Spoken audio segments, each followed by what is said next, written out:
Hello guys, তোমরা সবাই কেমন আছো? আশা করি খুব ভালো আছো। তো আজকে সকাল সকাল দোকানে এসে দেখছি একটি ফ্যান এসছে। ফ্যানটি ভীষণ ময়লা পড়েছিল, এটা ভালো করে সাফ করে নিলাম। তারপরে ফ্যানটি খোলা শুরু করে দিয়েছি, ঠিক আছে। তো এই ধরনের ফ্যানগুলো, এটা 24 ইঞ্চির ব্লেডের ফ্যান আছে, এটা হাই স্পিড কয়েলের আছে, ঠিক আছে। তো কয়েলটা চেক করলাম, দেখছি কোনো রিডিং নেই লিড থেকে। তো আমরা ভাবলাম খুলি, তো দেখা যাক খুলে কতদূর কী হয়। নাটটাটগুলো আমাদের প্রায় খোলা হয়ে গেছে, দেখুন।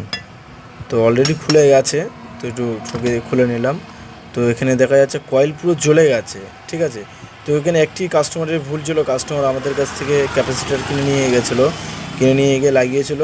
যেহেতু ক্যাপাসিটারটা নতুন রয়েছে, ক্যাপাসিটার সমস্যা নেই, সমস্যা ছিল ফ্যানের।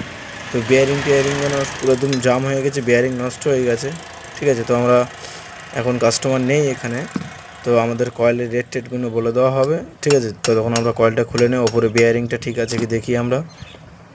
তো এখানে লিড বার করা আছে, লিডগুলো ভালো করে কেটে নিতে হবে, নাহলে বার হবে না। অনেক সময় ওপরে দিলে হয়ে যায়, তো আমাদের যেহেতু কয়েল পড়া আছে আমরা কেটে দিই বেশিরভাগটা, ঠিক আছে। তো এখানে ঠুকে ঠুকে খোলা হচ্ছে, এখানে আস্তে করে অনেক সময় খুলে যায়, যেহেতু কয়েলটা পুড়ে গেছে এই কারণে ওটা খুলছে না।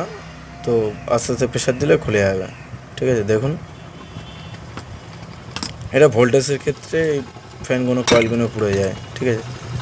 দেখুন উপরে পুরো জ্বলে গেছে, পুরো টোটালি কয়েলটা নষ্ট হয়ে গেছে, ঠিক আছে। আর নিচের বিয়ারিং, এই হলো ক্যাপাসিটার আমরা দিয়েছিলাম, তো ক্যাপাসিটার ঠিকই আছে, আর বিয়ারিংটা পুরো নষ্ট হয়ে গেছে, ঠিক আছে। তো কাস্টমারকে রেটটা আমাদের বলা হবে, ঠিক আছে। তো তখন আমরা এইগুলো কাজটার জন্য সারি। তো সবাই ভালো থাকবে, দেখা হবে নেক্সট ভিডিও।